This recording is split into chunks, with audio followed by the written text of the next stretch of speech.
Good morning, everyone. Good morning. Welcome our Montanaro home church. Let us prepare our heart toward heaven. Let's sing a song. Page number 174. Sweet, sweet spirit. 174. Sweet, sweet spirit.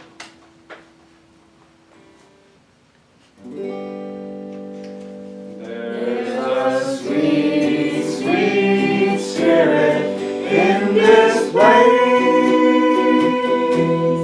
and I know that it's the Spirit of the Lord. There are sweet expressions on His face, and I know that you the presence of the Lord. Sweet Holy Spirit, sweet heavenly dove, stay right here with us, fill us with your love, and for His blessings, we're gonna lift our hearts in praise. Without a doubt, we know that we have been revived when we shall leave this place. There are blessings you cannot receive till you know Him in His fullness and believe. You're the one true prophet when you say, I am going to walk with Jesus all the way.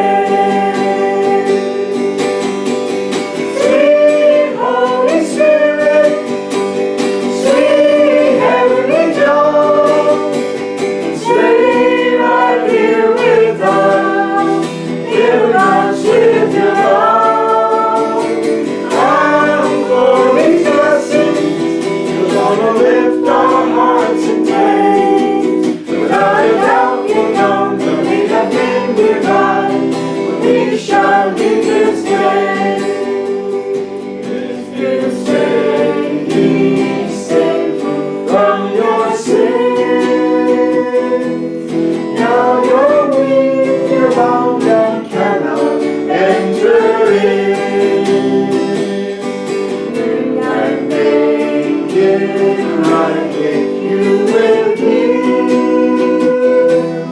You enjoy the Holy Spirit that we feel.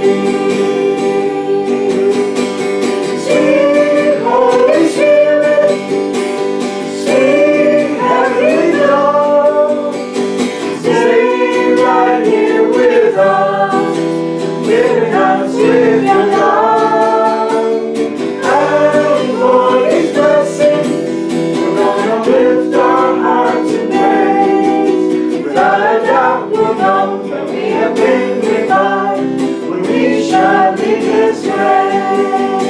Without a doubt, we'll know that we have been revived when we shall leave this place. Thank you. Let us stand up and bow to Heavenly Father God and to parents. Today is Sunday morning, June 23, 23rd, and 2019. Let us bow. Come back. Lord, join me in prayer. 은혜하게 하시는 하나님 아버지 참부모님 안녕하십니까? Precious Heavenly Father, God and true parents, we are grateful to start a new day and new week. Let us prepare our heart toward heaven. We are sincerely bring up to our faith to you, the very sincere and respected to you. Today is a new beginning of the week. We are preparing. World is changing so quickly. We really want to catch up your providence. Please guide your guidance to the all children can receive your guidance and blessing to the world.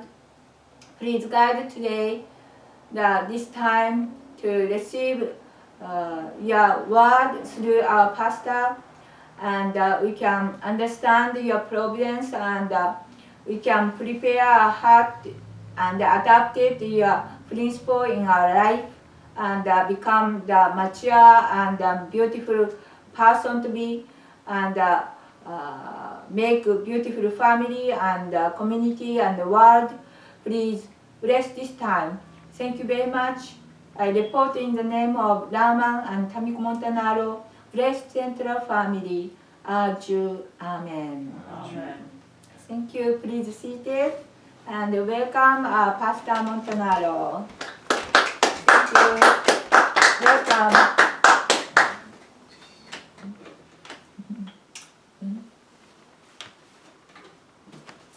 Good morning, everybody. Good morning. Good morning. Today is Sunday, June 23rd. I chose a passage from this book of Father's Speeches. This is, you can't really read it, it's worn out now, but it's called God's Will in the World. Let's see if I can get you there. God's Will in the World. It's online. I'll give you the link in the description box on the YouTube channel.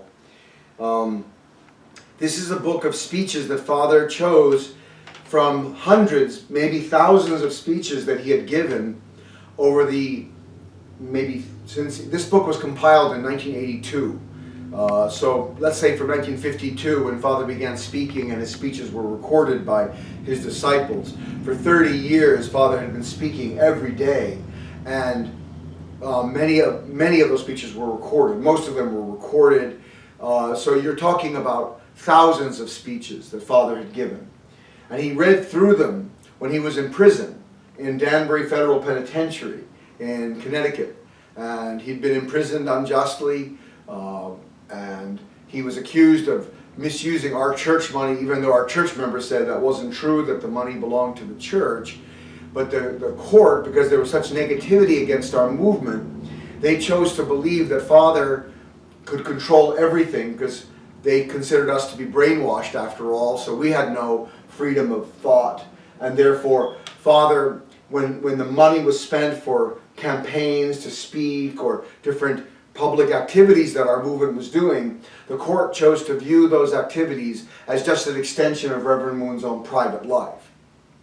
So they did not recognize the money as being publicly used, because they didn't feel that our movement had any public value. So anyway, Father went to prison. And he spent, actually his sentence was 1 year and 6 months, 18 months, but he was released after 11 months for good behavior, and which is nonsense. This is the second coming of Christ we're talking about. So he was, actually, people were mocking him when he came into the prison. They spat on him, they were mocking him. But when he left, many, many prisoners gathered to say goodbye to him, and they were crying. And they asked him if he could give copies of the Divine Principle, so that he gave out copies of his teaching. During his 11 months in Danbury, he was noted for not being found sleeping ever.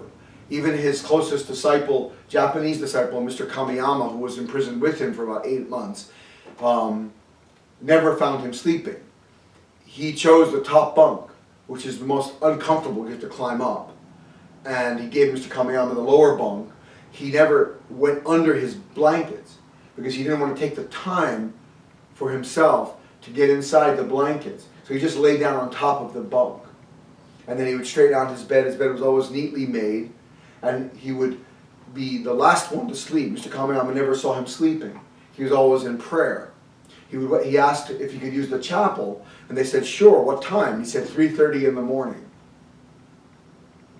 And from that point, he was praying every day at the chapel at 3:30 in the morning. He was given the most disgusting jobs, cleaning the kitchen. Of course, these are prisoners cooking for other prisoners, right? They have kitchen duty.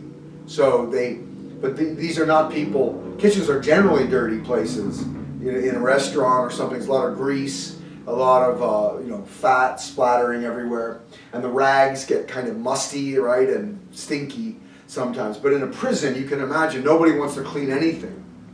And so when he got there, the rags that were used to wipe things down were full of that matted grease that they cook with. And Father washed every one by hand until it was clean. And he cleaned the kitchen until it was spotless. And then he did the same thing in the bathrooms. I don't know if women understand this, but men stand at urinals when they go to the bathroom. And if you notice, in a very clean bathroom, the floor is pretty well cleaned. So you can stand close to the urinal without feeling like your feet are standing in urine. But if you go to a disgusting bathroom that's never cleaned, there's all this urine splattered on the wall and on the floor. And it's disgusting. So you don't want to stand too close to it.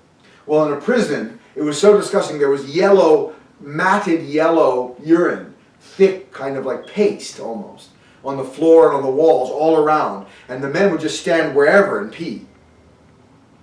Because they didn't want to go close to it. They didn't want to, and they didn't care. So it was disgusting. And Father got literally on his hands and knees and cleaned the entire bathroom until it was shining and spotless. And he kept it clean the entire time he was there.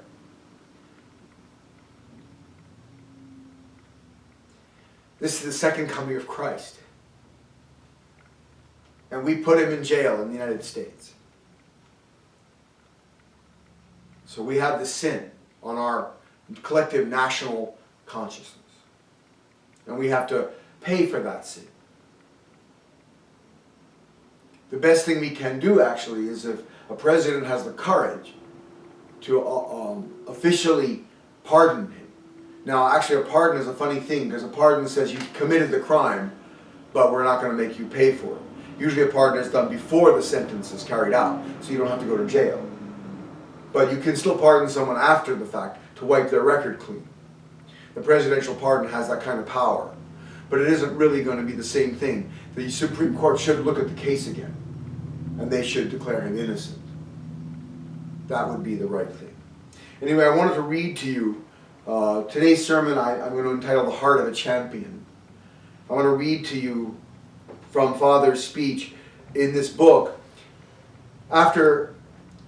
When he was in prison, he went through all the speeches and compiled about 40 of the speeches that he felt were most iconic, that had touched on key providential moments, or where his speech had really covered the gamut of topics that he felt were important to cover. And he compiled these into this book, and he printed out thousands of copies, I think 3,000 copies, and sent them to all the churches in America and to many, many ministers in America. Thousands and thousands of ministers received this.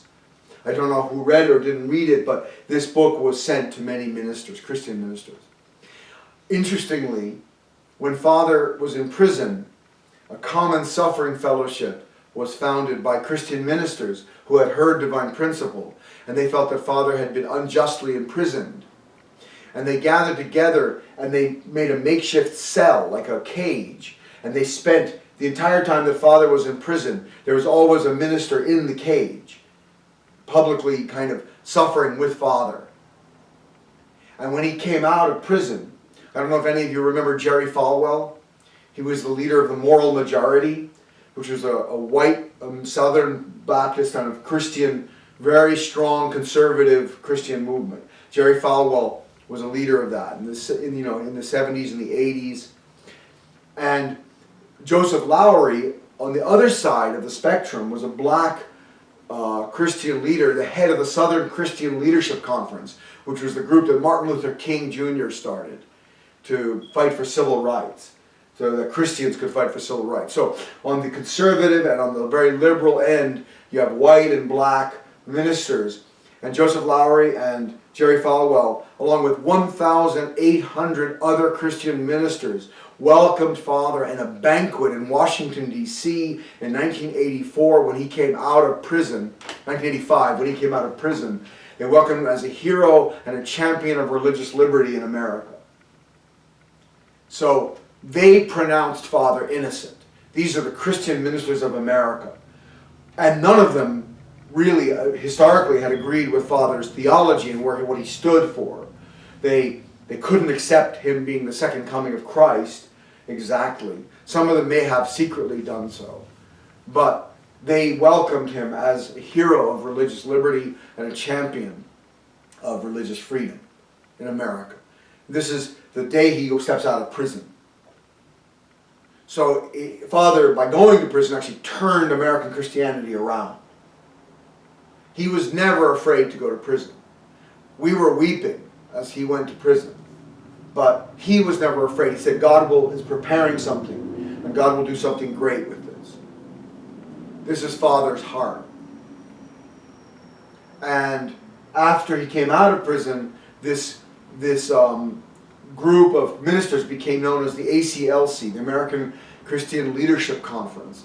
And they did many great things, bringing together ministers from every faith, every denomination, and not just Christianity, but finally branching out into Islam and Judaism. We finally sent ACLC ministers to Israel. There were over, I think, 130 peace missions sent to Israel. And I was on one in 2003. It was amazing. We were the first group allowed after the second intifada, the second kind of war between Islam and Israel. In 2003, there was a real difficult time. And the Dome of the Rock in Jerusalem, which is where Abraham is said to have, I think, made the decision to kill his son Isaac, or offered his son Isaac. And it's also where Muhammad is said to have ascended into heaven. The Dome of the Rock is now a sacred Muslim place with a Muslim mosque on it. And the doors had been closed. Normally tourists were allowed to go up and visit the Dome of the Rock, but for 3 years it had been closed. But because of our common suffering fellowship and because of our 3 different faiths, interfaith missions to Israel, the Muslim leaders and Jewish leaders and Christian leaders that were going to Israel and coming from Israel were allowed to go in for the first time in 3 years. They opened the doors and we went in. And we prayed there at the Dome of the Rock. We were the first ones allowed in 2003, December. So these are some of the great works that Father did. And all of that has its roots in Father's suffering. The speech I chose to read from goes back actually before Father's prison, of course, because these were all chosen while Father was in prison. This is the speech given on True Parents' Day. Let's see, the actual date is 1977, I believe. April 18th, 1977. So this is a 42-year-old speech that Father gave. The year before, in 1976, Father had 2 rallies. In 1974, Father had a very important rally at Madison Square Garden. And he spoke for 2 nights. And it was sold out. More than 25,000 people came in New York City and heard Father speak. And this is when he announced his mission to America. That he was coming very much. He didn't say it directly, but he was very clear that he was coming in the role or the responsibility of the second coming of Christ. So this is also the beginning of a lot of persecution of our movement and negativity toward our movement. It was 1974. By 1976 then, the negativity became full-blown. And the anti-Moon movement was all over the United States, and people were scared of us. Who is this Reverend Moon, this Asian man who's brainwashing American young people, etc.? And Father, it was very difficult for us to get anyone to listen to what we wanted to say. In that environment, Father declared a rally at Yankee Stadium in, I think, June of 1976. God Bless America Festival, which was in keeping with the American bicentennial, right? Because 1976 was 200 years since the Declaration of Independence had been signed in 1776. So that year America was celebrating the bicentennial, and Father wanted to coincide with that and declare and kind of speak to America on the bicentennial about her responsibility to God, her providential role. So that rally was very difficult. It was a stormy day. The wind blew away all our signs. It looked like nobody was going to come.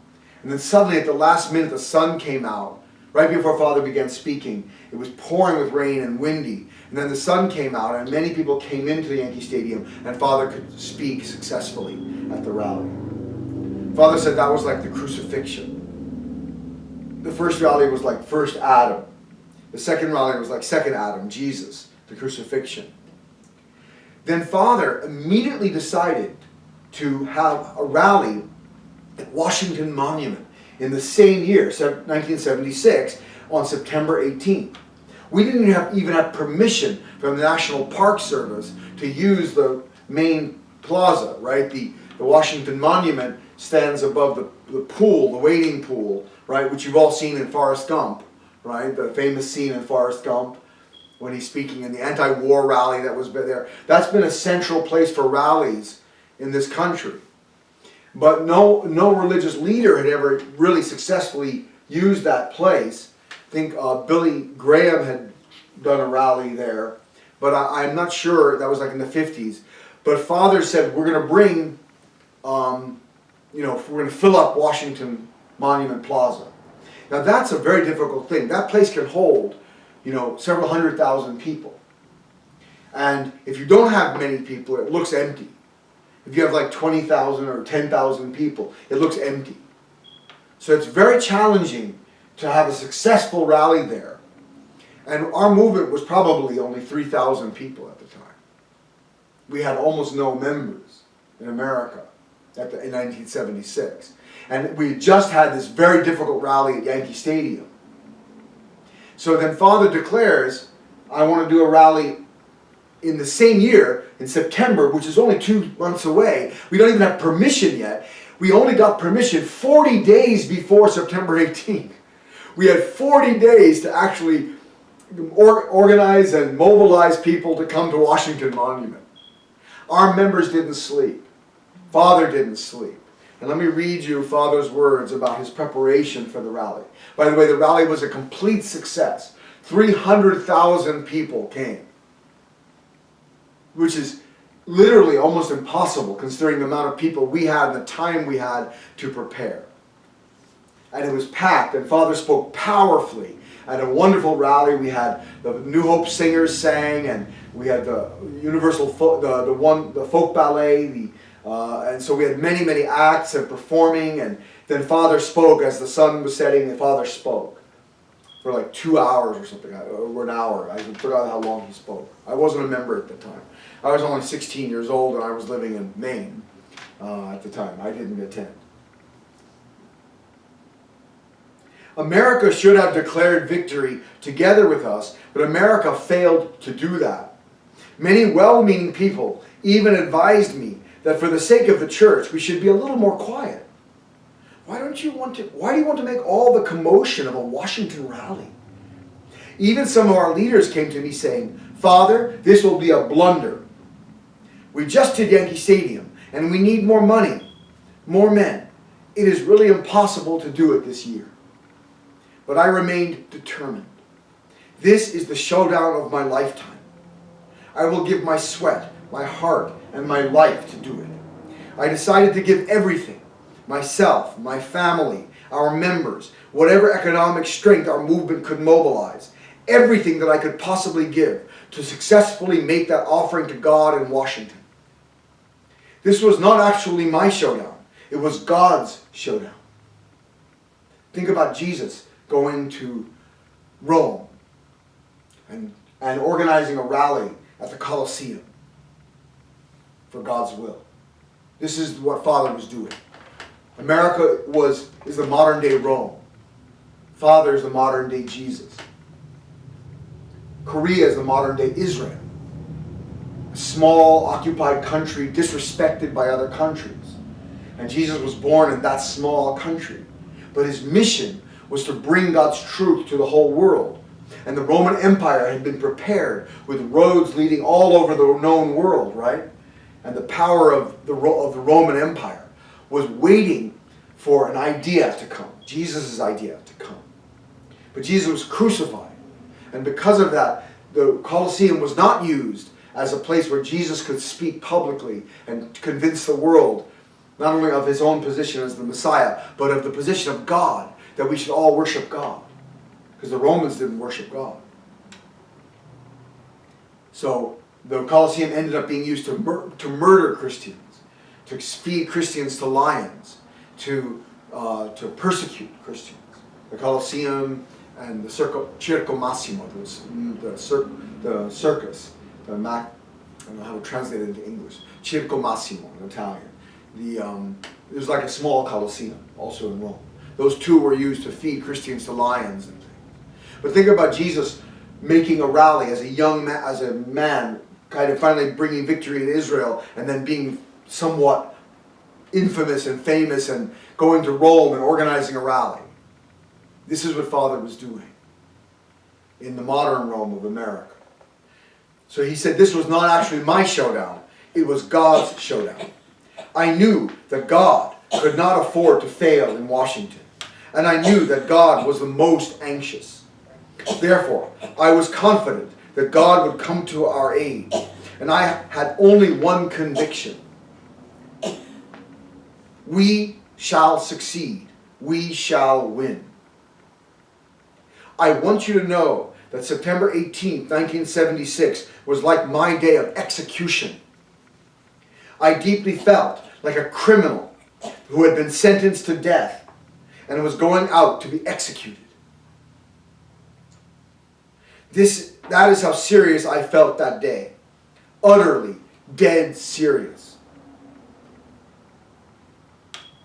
Until September 18th, I completely lost track of time. I mistook my breakfast for dinner and my dinner for breakfast. Time swam in my mind. Even on my way to the bathroom, I would suddenly find myself in a completely different place because my mind had gone blank. You cannot imagine how serious I was during that campaign. Only God knows.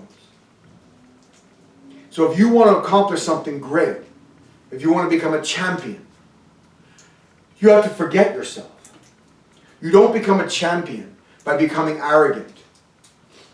We think about many of the, Cam Newton with the dabbing thing and all the end zone celebrations, right, that football players do. But many times, those end zone celebrations are in the middle of a game and they lose the game.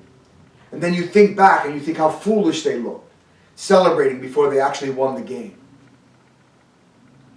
Right?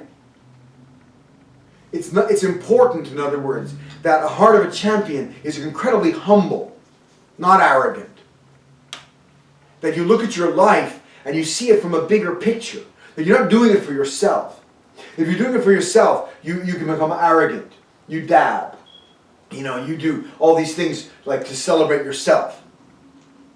But a real champion doesn't do that. A real champion recognizes that he has responsibility to beat Satan.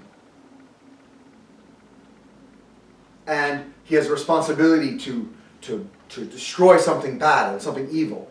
And that it's not about him. It's about a bigger cause, a bigger picture. Tom Brady has that kind of heart. He's incredibly humble. You may not like Tom Brady, you may not like the New England Patriots. I understand why. They've won 6 Super Bowls in the last 15 years or so, 20 years, and other teams are angry and jealous, and there's all kinds of accusations against their coach for cheating and stuff like that. But it's very important that you understand that when you look at Tom Brady, if you look at Belichick, how they talk to the media, they're not proud. They're always complimenting other members of the team. They're always saying how great everyone else played. That's the heart of a champion. It's not selfish. So he says, you cannot imagine how serious I was during that campaign. Only God knows. How can I express to you the seriousness of September 18th? The showdown of God was at hand. The showdown of the entire struggle of good and evil was at hand. Think about this. The Messiah, second coming of Christ, is coming to America, the most powerful nation on earth. Do you think that God is not interested in what happens? Do you think that Satan is not interested in what happens? God and Satan met at that day, fighting for what? For our hearts, for our minds, for the hearts and minds of America and for the hearts and minds of the world. God and Satan must obey God's law, that human beings have the freedom to decide who they follow, what they follow. So God doesn't force, and He will not allow Satan to force. Satan uses temptation, but Satan does not force. He can't. He's not allowed to by God. And God does not force. Finally, it comes down to our decision.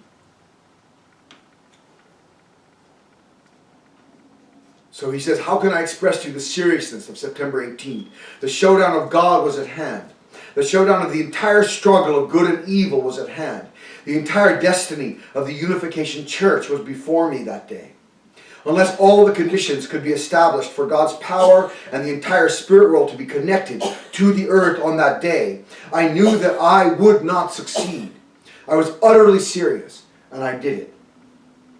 The victory of that day was a miracle. It was the work of God, not of Reverend Moon or the Unification Church, that we succeeded in Washington. Extraordinary numbers of people came. The whole event was totally beautiful. Without rain or accident, all was beautiful from beginning to end. Do you think that could be the work of men? No, it was God's work. That victory established a new tradition. No matter what may happen to America in the future, nobody can remove that footprint which I so strongly imprinted in Washington on September 18, 1976. So that is the heart of a champion. Now, you know, many teams are playing for their championships today or throughout the summer, but I ask you all to think about Father. Think about the heart of a champion. Be humble. Honor your opponent. Realize that without your opponent, the glory of that moment would not be possible. The struggle would not be possible. We are meant for great things as human beings. God does not want us to be just like animals. Like the theory of evolution postulates, that we're just animals, very highly evolved animals. That's the most serious sin of the theory of evolution, is that maybe not because of Darwin. I don't think Darwin himself expected it to go that far. He was just talking about the idea of survival of the fittest, that, you know, natural selection was Darwin's contribution. But since then, the theory of natural selection or survival of the fittest came to be developed by many times atheists or people who had real resentment against religion to become a kind of criticism of religious people and religious beliefs, saying that God did not create the universe just developed randomly. And then it ended up making human beings no different from animals. But now we're coming to a place in science where we're starting to understand that we cannot, with science, understand what human beings are. We do not follow scientific law. Our mind, our spirit, our heart does not obey scientific law. It follows a law, a spiritual law, which is also existing in the universe. And we cannot understand the spiritual phenomena that we have seen, life after death, different kinds of spiritual communication, ESP, different things that have been actually scientifically or factually corroborated, that any real reasonable person understands are true. We cannot explain these things by science. So we have to start to accept science can explain material reality, but spiritual reality we need to look at religion and go deeper. And I think finally, without Father's teaching, the divine principle, we don't have the same information we need to really understand the spiritual world and the world of life after death, the world of God, and the world of our spirit. So the theory of evolution made us look like animals, but we're not animals. We're much more than animals. We have a capacity to love and a capacity to actually sacrifice for others, a capacity to see and to live beyond time and space. We're not trapped by our instinctive natures. We have the power to go beyond them. And this is the challenge, and the heart of a champion ultimately is to be great. To go beyond physical world to live in the spiritual realm as well as the physical realm at the same time. So we're being challenged by God to be champions. Why? Throughout history, our physical bodies have dominated us. And evil history has come when human beings allow their physical desires to dominate them. So we're being challenged to become champions of spiritual reality, spiritual truth. To become people who live for something higher than just our physical pleasure, physical comfort. Women want to be comfortable, right? You want to be comfortable and live an easy life. So many times you'll chase after a rich man. That's evil. You should chase after a good man. A man that has goodness. Because the money will come. You may not be as comfortable physically as you would be, marrying a rich man. Even if you divorce a rich man, you get alimony, you get a nice comfortable life. And maybe that's attractive. To many women, that's attractive.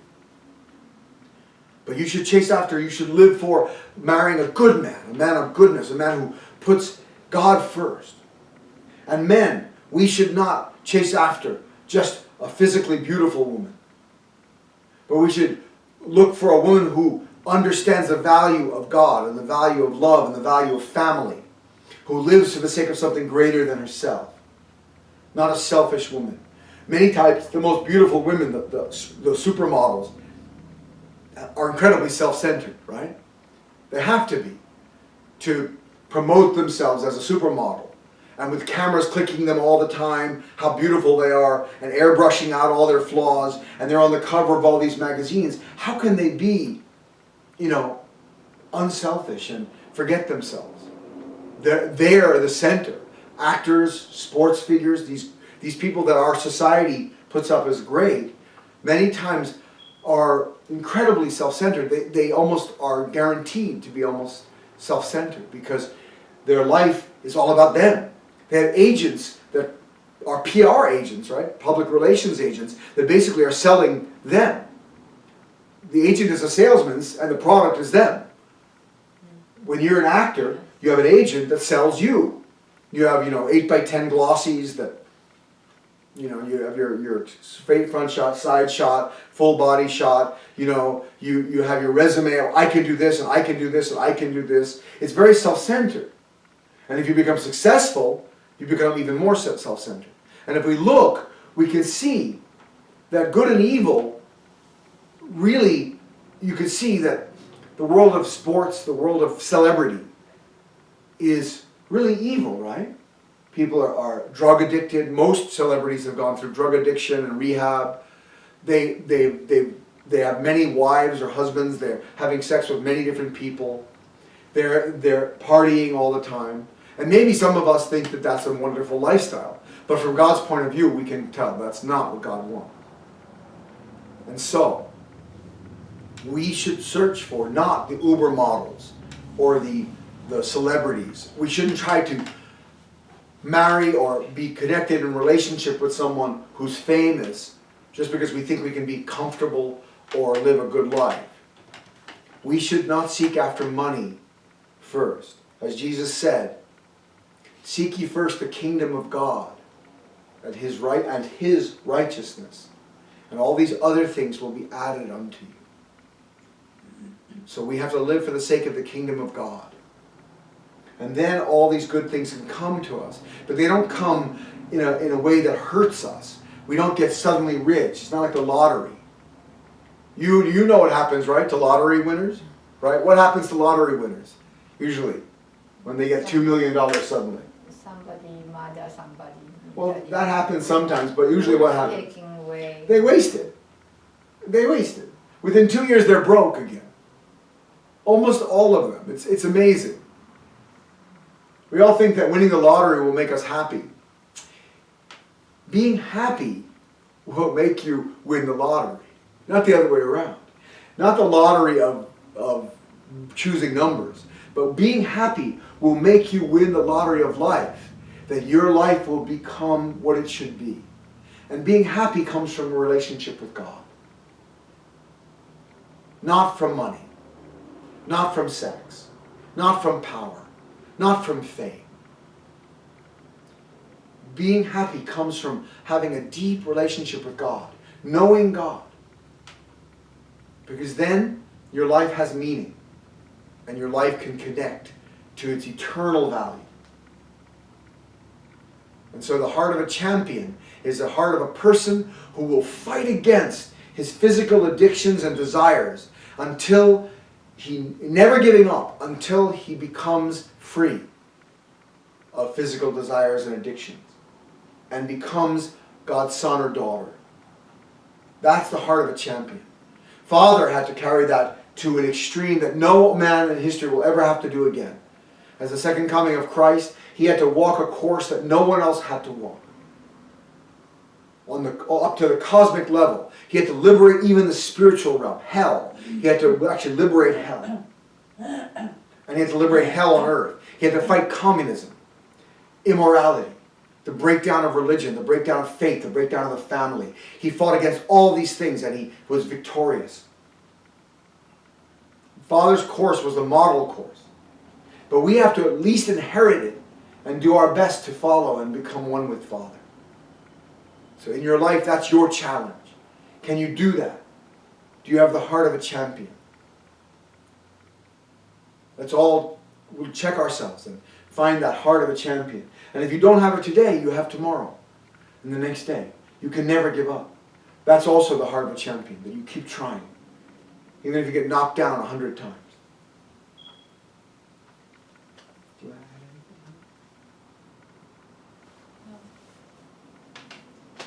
anything? In my real life, I'm facing the difficulty and sometimes I don't understand why this happened, and sometimes angry or emotionally not really smooth and happy, and how to deal with. And then, I asked my husband, and he giving some story, and it was a story of Abraham and Jacob and Esau's story. Jacob is bowed down to the Esau. Esau is the elder son, and he possibly received the birthright, but Jacob took birthright. That's why Esau was angry and then tried to kill him. And but Jacob was very smart and worked hard 21 years and to meet Esau, because he was angry, tried to kill. He knows, Jacob knows, and then by the time it's come to meet the brother, to be humble and to sending that all of things to the Esau brother, and then and then finally meet the seventh time to bow, and then to see the brother's face. So my wife is telling the story of Jacob and Esau. Jacob knew that his brother Esau wanted to kill him. After 21 years, he became wealthy, and he sent many presents ahead on his way back. Esau was coming with 400 men to kill Jacob. He still wanted to kill Jacob, but Jacob gave him many, many presents, and then as he approached him, he put his family behind him, and he bowed down to the ground 7 times, and he said, "When I see your face, I see the face of God." And the brothers embraced each other and wept. And Jacob was the first one to win the heart of his older brother and actually win the birthright. He became the older brother.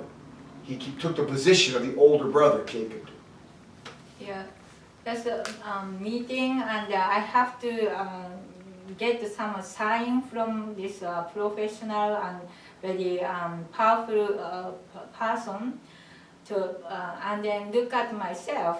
I don't have nobody, and I don't have any power on me, and and then why I have to go through this, and I was a little bit angry and concerning and how to stand it, and then but I have to tell truth, and then to be humble, and I have to be humble. But because I have a fallen nature and I don't want to be humble sometimes. But God is striking me to be humble and very simple and to ask people to the recognition. That is so hard because I have a dignity and some dignity in there, and to be asking to very very difficult to putting down myself. If I have a dignity and money and power, I want to be top there. But I have to go down to the humble position. That is challenged me, and then to meeting the person. I was thinking and praying how to get through this emotional conflict, and and then he giving me to be grateful and thankful, and then oh, that is very important suggestion to me. If I'm arrogant, they don't want to give it to me anyway. I have to be the more have God's wisdom to be humble, loving, and through loving heart, and then they can see who I am, and then they have to prove me this person working hard to the other, and then and then they talked to the other doctor, and then they prove, and then they signed, and they gave me paper. In the real life, it's like a meeting enemy or something, to somebody like a high position, and they look at you everything, and then not comfortable. But I learned through this experience, always not highlighted and then powerful. They have to go down in the life to really gain the victory. And Father is amazingly humble and always learning, and even he was 90 years old. He was talking to little grandson and then learning from him. And this is an incredible humble person I saw. And then, and then that's a wisdom and the love, and that's why we can understand he is an incredible loving person and dignity, but it's humble, incredible humble. That's why I can understand deep heart of a father. I'm so grateful. I wish people can meet him, but it's not. Now the second king is standing that position. Please search that way, your way, and find him, and then you can inherit something new, and wisdom of life, and then you can be prosper your life too. Thank you. Thank you, everybody. Let's have a prayer together.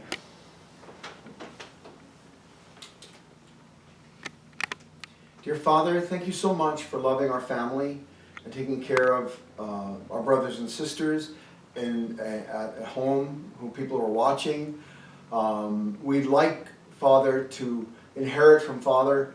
Father was always humble. He didn't claim victory.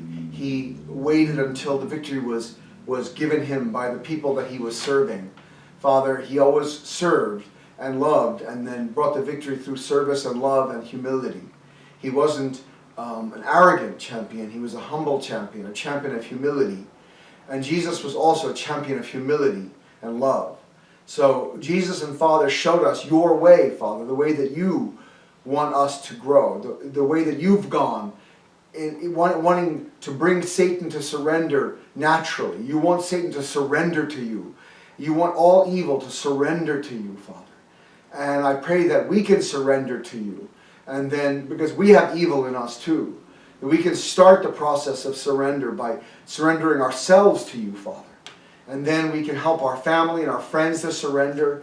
And then we can help our nation, our world to surrender to you, Father.